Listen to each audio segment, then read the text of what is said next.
Welcome, welcome. You are here with me at my first ever talk with Brigitte. And look who I have with me, Giuliana Melo. How are you, Giuliana? Very good, thank you. It is such a pleasure to have you on my show. And you know what's really cool? Today we are talking about how difficult it can be for some people to step up to the mic. And Juliana had a big journey and she's still not finished her journey. So that's why I think it is so amazing that you end up being my first guest on my live show. I How's know. that? Thank you so much, Brigitte. I'm so excited to be here with you in hopes that it inspires somebody else to get out of their shell and to step out of the fear that's been holding me back. So thank Oh, you for this. I appreciate it. you're welcome. I'm just going to do a little bit of technicality here. Susan says that she cannot hear us. Can you, anybody else hear us on the show? I just want to make sure that everybody can hear us talking. Like I said, there's a couple of people saying that they cannot hear us. So I'm just going to check here and make sure that it is not our system. Yeah, no, we're good. So Susan, oh yeah, everybody can hear us. So oh, look at that. We have some fans. We have somebody from Toronto listening. We have Lori Lee. So we do have a few people coming on board.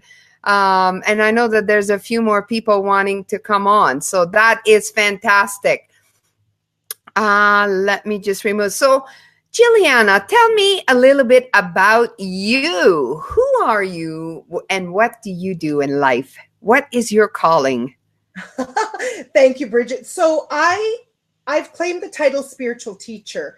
And so for me, what that means is I like to help people connect to their divine teams. I like to help inspire, motivate, direct people to seek that power within us to move forward, to step out of this fear that often holds us back. For example, with me, with speaking, it has been a journey because I recognized in mentoring that I was holding on to my 5 greatest fears, which are, not feeling worthy and not feeling enough, feeling judged, recognizing I've been the harshest judge of myself, giving my power away and wanting to be liked by everybody. I think that now I like to inspire others to tap into that divine wisdom within them. So spiritual teachers is a term because a lot of us don't really know what to call ourselves. I know I am a teacher. And so because I work with the divine energies, that's why I've claimed spiritual teacher. I worked for Alberta Health Services for 32 years. And 32 years. 32, Wow. I didn't I even know know, people did that anymore. That's a long, long career. time. And through a walk with cancer, I recognized that I fell in love with teaching and expanding myself. And so I made the decision to leave my job. And it was the best thing I ever did because I love my life now. I love it. And I love sharing what I'm learning. How did you feel at the time when you left your job? Did you think at the time that that was a positive thing, or was it very hard? Was it a very difficult thing to Oh, do? Bridget, And it was very hard because I think a lot of, not I think, I know a lot of us, women especially, determine our worth by our titles. And I loved working, oh, and I'm getting all goosebumps. I loved working for Alberta Health Services. I was very blessed. I had a job for 32 years. I had a steady income. I was at the top of my scale. I was at the top of the seniority. And so I had, for all intents and purposes, a great life. However, what I recognized was it wasn't nourishing my spirit. And I believe that my walk through cancer opened my awareness and to seek more out of life and to trust in that power that is guiding us, that my season, which was long, thank goodness, at AHS was over, and it was hard. It was very hard. I think that's been part of my journey, because my leaving wasn't on the best circumstances. However, I knew I needed to leave. It was time. Yeah, and the reason why I'm asking you this is because I tell people all the time, like if you believe this statement, then your life becomes so much easier. And it is that life happens for you, not to you. And sometimes the worst stuff you think that could have ever happened to you just ends up being a gift in the end. Absolutely. And that is something I didn't know that. I was in that more of a victim mode up until the time that when I decided to leave, I knew that it was divine guidance. However, let's face it, we all need money. And I was, it was very abundant being able to have a full-time job, a typical 9 to 5. And I've had to learn to trust. And I've had some amazing experiences through the leaving and the creation now of this new biz, and doing my, all of my acts of charity. I love being of service. And so this all ties into, this journey that it's taken me to recognize my value. Tell me a little bit about angels, because I know that you love angels, that you're a big believer. And so what's your involvement with angels? What do they give you? What do you use them for? Traditionally, I was raised in the Catholic faith, so I've believed in angels my whole life.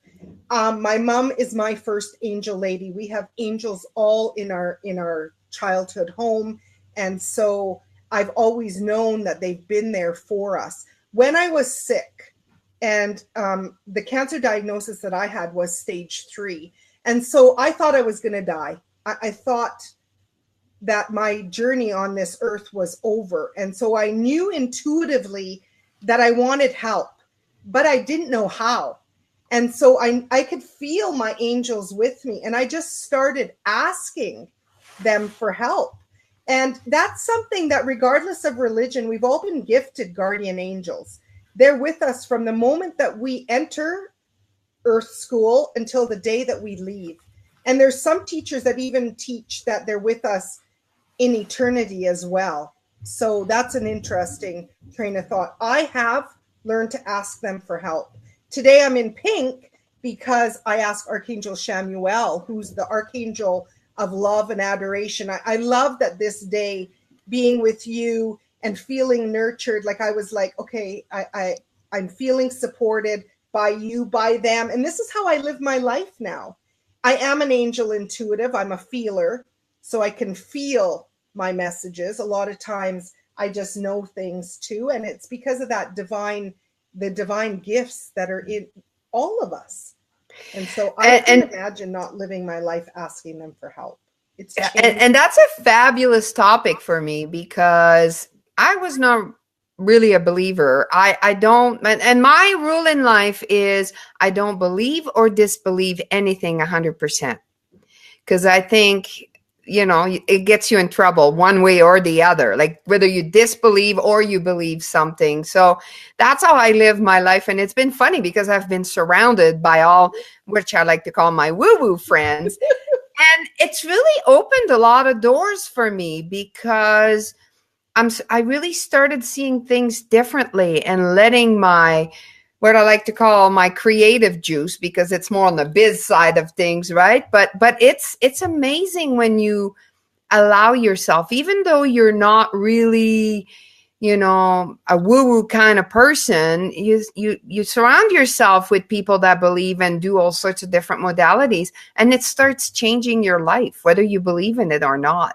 It allows you. Right? It inspires you. And what I've learned is, because a lot of us are connected to it, we're doing our job as light workers, and we're inspiring others. And so we like to meet people where they're at. We don't sit in judgment. If you believe, that's great. And if you don't, that's great too, because maybe there's a nugget of something that I'm teaching or speaking today that will inspire another person to open their communication with their divine teams. That's the beauty of divine free will.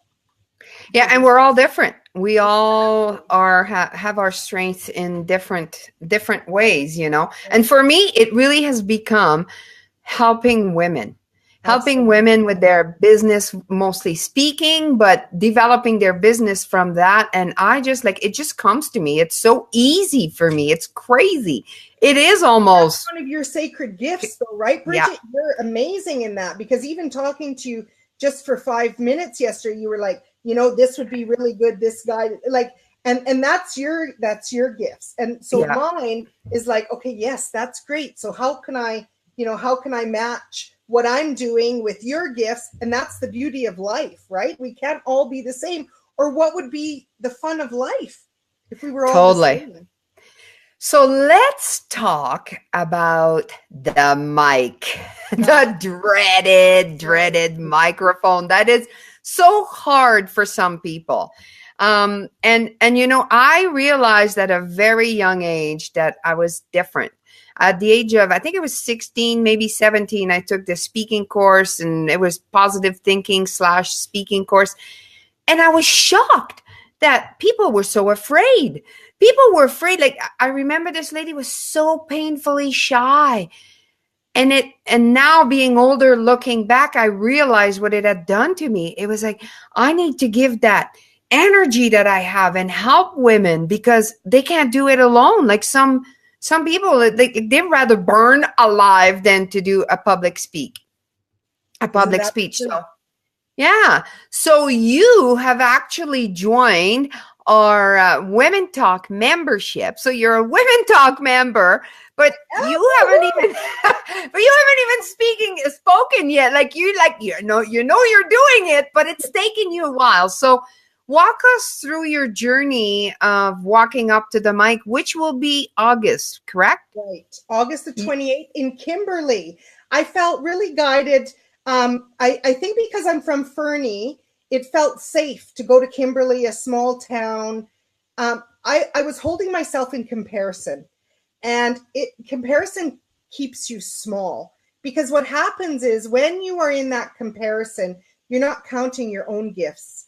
You're looking at somebody else's, and it's holding you back. And it's a thief of joy. And it really was, because what happened was I was booked to speak in Calgary, and I was coming to, every month I was coming to the Calgary meetings, and I was judging myself against the other speakers. And I was like, who's going to want to listen to me? Who's going to want to listen to me? The self-talk I was feeding myself wasn't very good. And I chickened out and I canceled.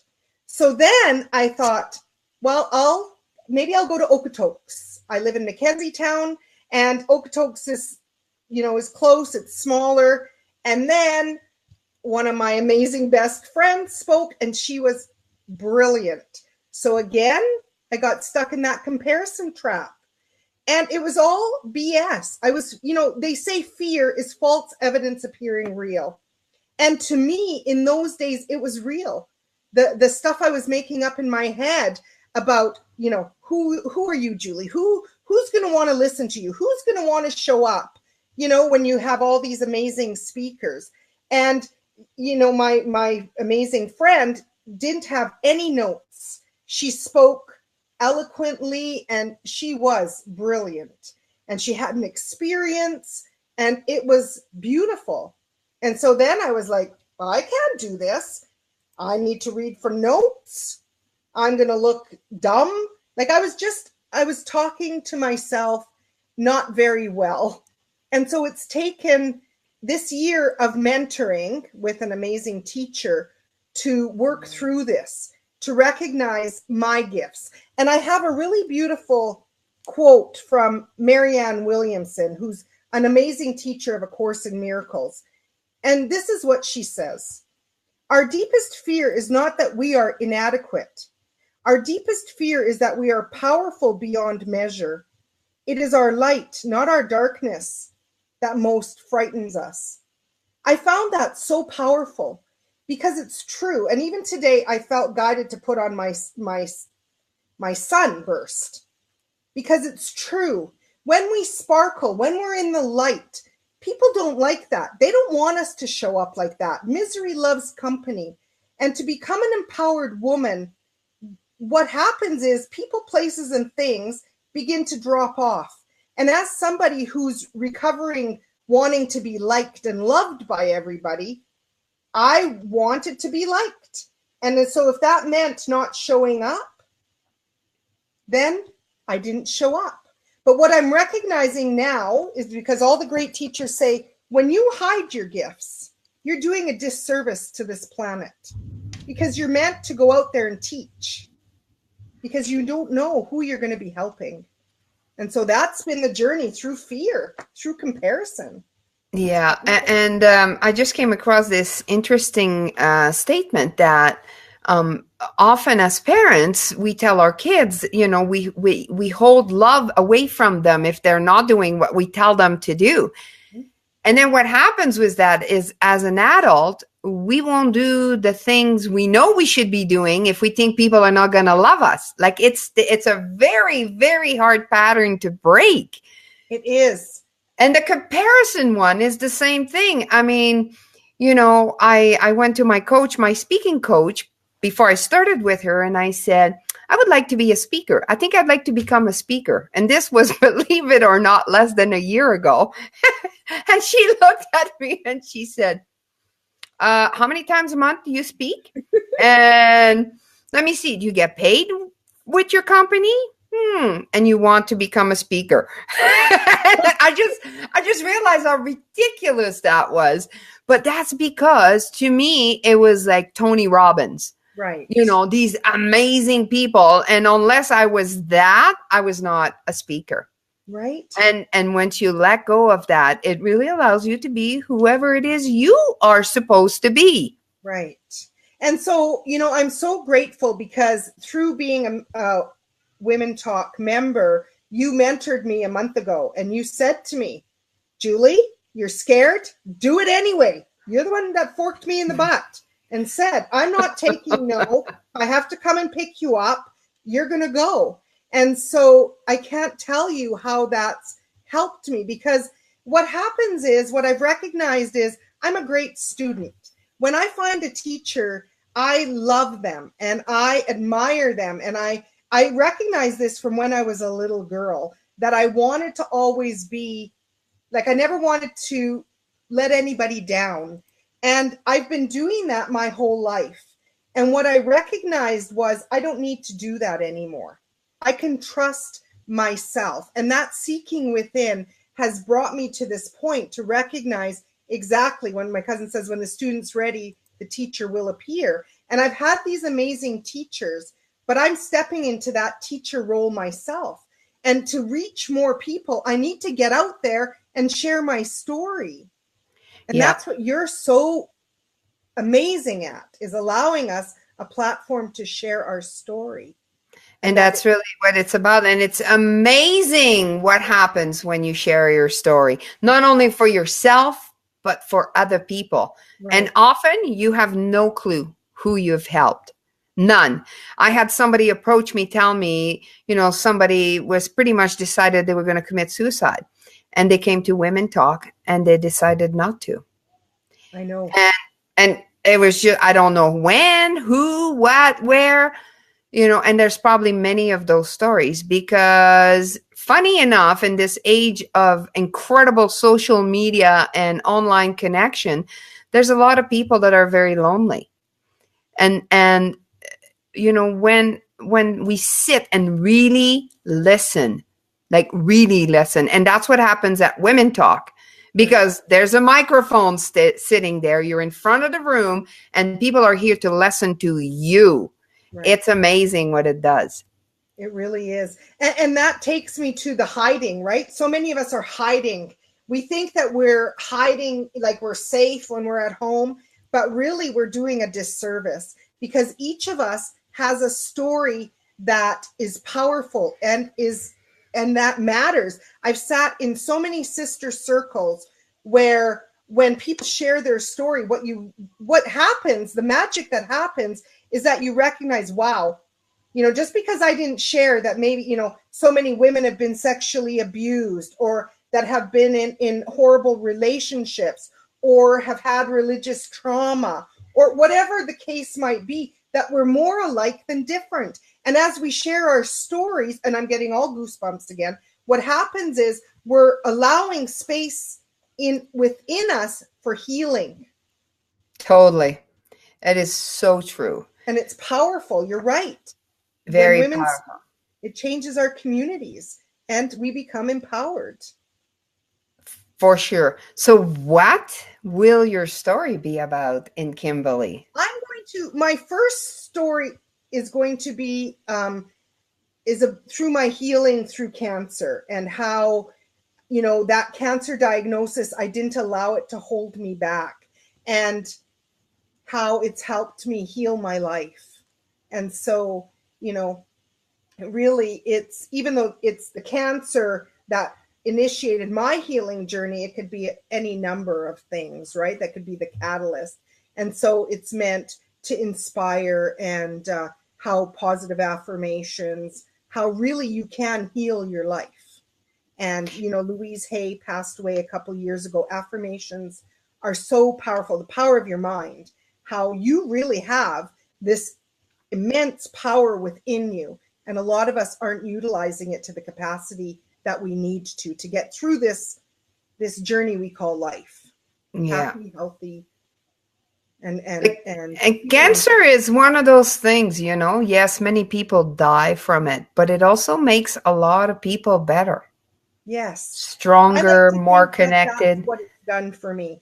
And I don't take this lightly. I absolutely, I recognize that it could have been an exit point for me. I'm so grateful that obviously it wasn't my day to go, and that the cancer journey has helped me expand my life. And so now I've made a commitment to the divine to be a teacher, to help other people get through, whatever their diagnosis or trauma or accident or whatever, hardships that they have in their life. So if any of you think you might be interested in coming to share your story at Women Talk, down below, and I'm showing it there right now, you can go to womentalk.ca, or go on just scroll down and find the link and click on there. And you can apply and come and share your story. So what do you have planned after your talk? Are you going to celebrate? What are you going to do? Yeah, well, I'm really happy that, one of our amazing Women Talk members, Irma Goosen, is coming with me. She's an amazing speaker. So I'm looking forward to having, a journey with her to Kimberly. And I think that we'll go back through Fernie to celebrate with my parents, Woohoo! Finally did it. And then I am getting the guts to show up in Okotoks in August, or in September. So, I'm looking forward to it. I'm very looking. Are you coming to my convention in Canmore? I am. I super loved the Wonder of You convention last year. I told you I'm coming to the whole thing because I love dressing in white, coming to the white party, and, Sacred Gifts has changed my life with Monique. And so, recognizing my gifts of charity and, even being a spiritual teacher has really changed my life. So you better believe I'm going to be there with bells on. Oh, well, maybe just a little secret. We could put you on stage for a 5-minute story in front of a big room. Well, how about we see how it goes? See, I do it anyway, Giuliana. That's what I told you. You're right. Do it anyway. It's 5 minutes. Do it anyway. I can already feel the sweat. How many minutes you have in your life? Like millions of minutes. It's only going to be 5 of them. Even if you sweat a little, that's kind of cute, actually. I'll be staying in the hotel. I can go to my room and have a shower. Okay, so if you have one advice before we go to share with somebody who's thinking of coming and sharing a story, what would it be? Well, just like what you said, work through that fear. And if you're afraid, come and do it anyway. Don't wait. Because I'm going to tell you a secret. The night that Paula's sister shaved her head was the night I was supposed to speak. And I passed up my opportunity And I knew, and I'm getting all God bumps again, I knew that night my message would have made a difference. And I passed it up. I made a choice for whatever reason because I was scared. And I know that we shouldn't live with regrets, but I thought maybe I would have made a difference that night with Paula, with her sister, with the family that was there, and with the women that were there to listen. And I passed it up and missed that opportunity. However, I know that there are really no missed opportunities. So I'm very grateful that you loved me through it. And I'm very grateful to have this opportunity. And anybody who wants to come and share their story, this is a safe place. You will feel the love and support. And, you know, we need to, you're right, we just need to get to it and show up. Okay, so if you would like to get a hold of Giuliana, of course, you can Facebook message her. Here is her website, giulianamelo.com, and it is also in the comments below, so you can just go and click on it and go get some guidance from Giuliana, because she is an amazing teacher and a very beautiful, loving soul. Thank you so much, Brigitte. I so enjoyed this time. Thank you. Thank you, Giuliana. Bye. Bye.